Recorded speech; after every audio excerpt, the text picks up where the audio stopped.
Doncs les baixades han anat bastant bé. A la primera tenia un problema a l'hora d'arrencar, perquè tenia el plat gastat i bueno, m'he quedat encallat a la sortida, però la tercera sabia pedalar una mica més i això m'era una mica més favorable, i la quarta he enganxat fang, però bueno, he assegurat una mica i m'ha sortit bé. Sí, ha sigut bastant xulo, el temps no ha acompanyat gaire, però bé, l'última baixada en fang ja ha estat divertida. Hem enganxat pluja al tram 2 i al 4 bastant, Per poder hem fet un pelet de conservadors en els puestos que estava moll i tal, però bueno, en Guillem ha baixat molt ràpid i estava complicat. Amb un tram m'ha tret 10 segons, que és bastant. Sí, molt bé, ha anat tot molt bé, ha anat de conya.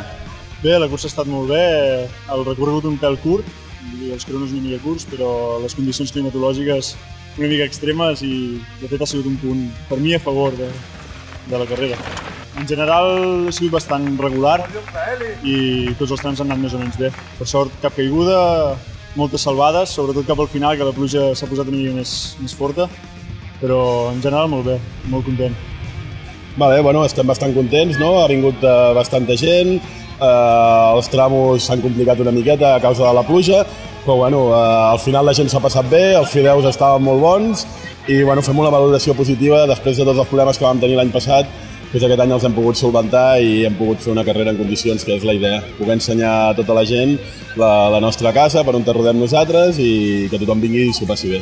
Bueno, el que hem intentat aquest any ha sigut reduir els espais entre tram i tram. Hem tingut que treure un tramo i al final el que hem cregut més convenient ha sigut fer el mateix traçat de l'any passat i hem intentat allargar els tramos i posar alguna cosa nova. De cara a l'any que ve tenim pensat, en vez de tirar cap a la zona de Malgrat o Santa Eusana, volem estendre'ns cap a Calella i ficar tramos nous.